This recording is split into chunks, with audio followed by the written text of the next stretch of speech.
कि सनम जावेद रिहा होते ही पार्लियामेंट हाउस के सामने जो एहतजाज है पीटीआई का वहाँ पर पहुँच चुकी हैं।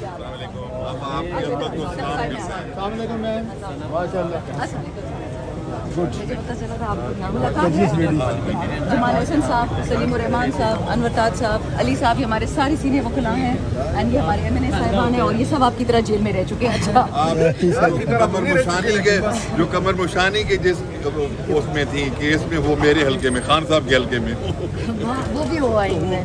मैंने मुझे लगा कि सारे हलकों में मैंने कल इसी तरह ही जाना था। खाना छोड़े कल ये न्यू दिल्ली में कोई हो तो वो आप पे न लग जाए, जो न्यू दिल्ली वाला इल्जाम न लग जाए, क्योंकि ये तो हुकूमत ने खुद ये एक दे दी है कि आप जो है सेकंड्स में आ जा सकती हैं हर जगह।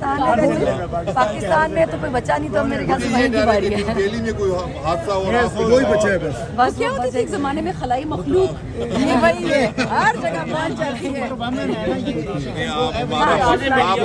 आप हमारा फख्र, आपको प्रेस कॉन्फ्रेंस के लिए बुला रहे हैं, जाओ जाओ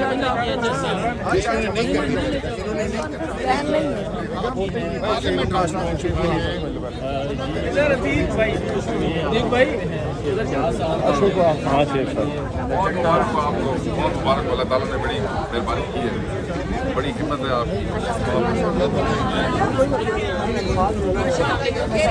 जो जजमेंट आई है उसमें आप प्रेस कॉन्फ्रेंस नहीं कर सकते। बस ठीक है, मैं कर भी नहीं रही हूँ वैसे तो। बड़ी आपने कोर्ट से रहा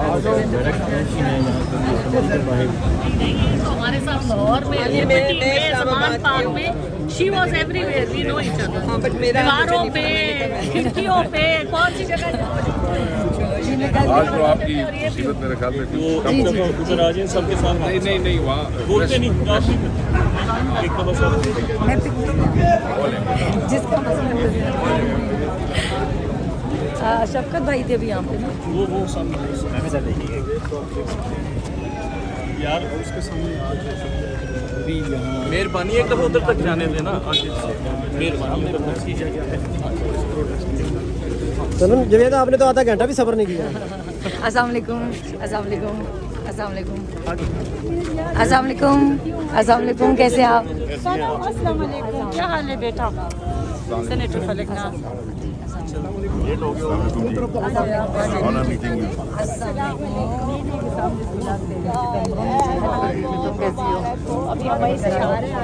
मैं अभी सीधा अली की जगह से आ रही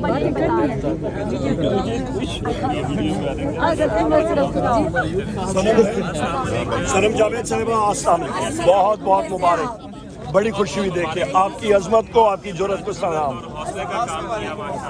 बहुत मुबारक।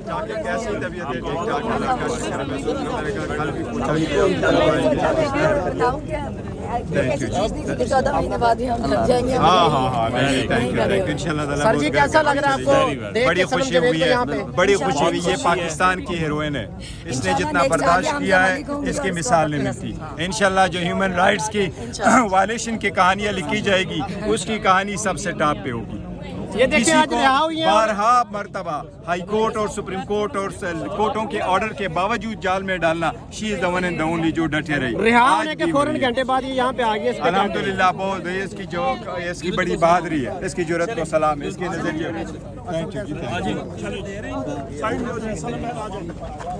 दृष्टिकोण साहब, खान साहब ने जो कहा था कि सनम से पूछें कौन से टिकट पे आना, ये वाकई इसमें सच्चाई है?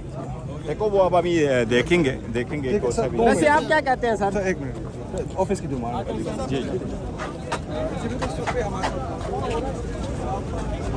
आप देख सकते हैं कि सनम जावेद जैसे ही पार्लियामेंट हाउस पहुंची हैं तो बड़े प्रोटोकॉल से उनका जो है वो इस्तकबाल हो रहा है।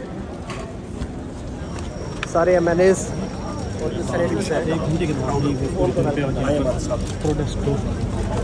क्या सनम जैसी खवातीन असेंबली में भी आएंगी? इंशाअल्लाह ताला आज आ भी चुकी हैं और आएंगे। साइड पे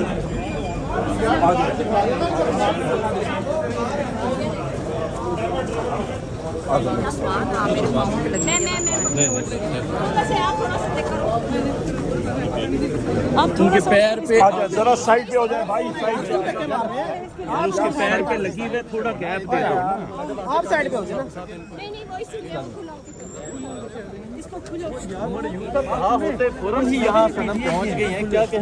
हमारी मेहमान है, हमारी बहन है, क्यों नहीं आए जी, चलते जाएं। हम लोग, हमें इन पे फ़ख्र है, इनकी बहादुरी पे फ़ख्र है। जिस तरह सनम जावेद साहिबा, आलिया हमजा साहिबा, डॉक्टर यास्मीन राशिद साहिबा, जितनी हमारी ख़वातीन हैं, जिस तरह वो डट के उन्होंने मुकाबला जबर का किया है, नाकानूनियत का किया है, फिरौनियत का किया, हमें इन पे फ़ख्र है अल्हम्दुलिल्लाह। आज आलिया में भी सीएन है, इंशाल्लाह उम्मीद कर रही हूँ, दुआ कर रही हूँ आलिया के भी आज सीएन है, इंशाल्लाह वो भी घर आएंगे आज, इंशाल्लाह ताला। Good to see you. और बहुत सारे लोग आपको वापस पार्लियामेंट में भी देखना चाहते हैं। इंशाल्लाह। ये वैसे उमरता बंदयाल साहब ने कहा था इमरान खान साहब को, गुड टू सी यू।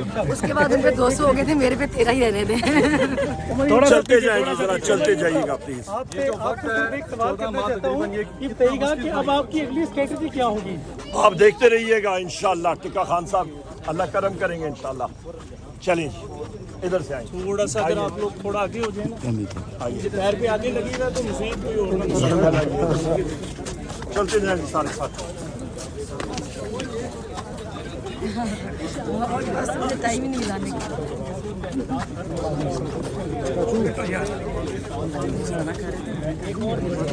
शाम को घूमने निकलना है। पहली बार आप पार्लियामेंट में भारी जा रही है। मैं वो भाई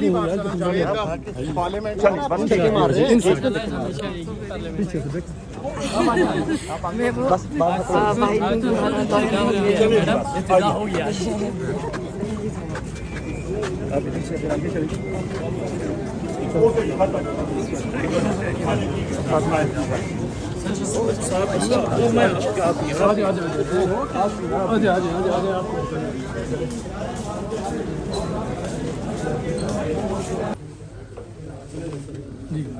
ओके। साबिक स्पीकर कौमी असम्बली और रहनुमा तहरीक इंसाफ असद कैसर मेरे साथ मौजूद है। ये बताइएगा, आलमी इदारे की रिपोर्ट कहती है कि 18 माह गवर्नमेंट रहेगी, पानी चेयरमैन अभी रिहा नहीं होंगे, टेक्नोक्रेट की गवर्नमेंट आएगी। आप क्या कहते हैं, ये इस रिपोर्ट की कोई हकीकत से ताल्लुक नज़र आ रहा है? नहीं, मैं नहीं समझता, क्योंकि मुझे तो 6 महीने भी नज़र नहीं आ रहा कि हुकूमत चल सके। अभी तो ये भागने के चक्कर में, और ख़ासकर मैं बिरादरान तो गुड बाय कहना चाहते हैं, कोई तरीका रास्ता फरार अख्तियार करना चाहते हैं, लेकिन भागने नहीं देंगे इंशाल्लाह। अच्छा, अब क्या आपको लगता है कि अब अलायंस जो है, अपोजिशन अलायंस जो है, वो किस तरह मूव पूरे पाकिस्तान में चलाएगा और आपका एजेंडा क्या होगा? Agenda 1 point, supremacy of constitution, rule of law, independence of judiciary, civilian supremacy, और सबसे अहम बात जो है ना कि एम्पावरमेंट ऑफ पार्लियामेंट। आखिरी बात, जिस वक्त असम्बली तहरील हुई थी, आप भी उस वक्त स्पीकर कौमी असम्बली थे, आप क्या समझते हैं कि आर्टिकल 6 के हवाले से जो पेशरफ्त हो रही है, लग सकता है क्या हुकूमत को पेशरफ्त करनी चाहिए इसमें? ये सिर्फ गीदड़ बपकियाँ हैं और कानूनी तौर पर इसकी कोई गुंजाइश नहीं है। ये जब आएगा तो फिर देखा जाएगा। आखिरी बात, तहरीक इंसाफ की अगला लाहे अमल क्या होगा? आप सड़कों पे होंगे या हुकूमत इलेक्शन की तरफ जाएगी, तहरीक इंसाफ इलेक्शन का मुतालबा करेगी, या फिर कुछ और? देखो, हम दोनों ऑप्शन देख रहे हैं। हम लीगल भी जो हमारे वो है उसको भी पूरा करेंगे, पार्लियामेंट भी करेंगे और रोडों पे होंगे, क्योंकि ये खुद चाह रहे हैं। ये अभी जो मुल्क में इन्होंने महंगाई का हाल कर दिया, जो बिजली की बिलें हैं, जो टैक्सेस हैं, जो पेट्रोल कीमतें हैं, अभी हमने अवाम के साथ खड़ा होना है। अगर हम अपने अवाम के साथ खड़ा नहीं, जो हमारी अखलाकी रिस्पॉन्सिबिलिटी है कि अपने अवाम के साथ खड़े हो। जी बिल्कुल, असद कैसर ने अपना नुक्ता नज़र और अलायंस का नुक्ता नज़र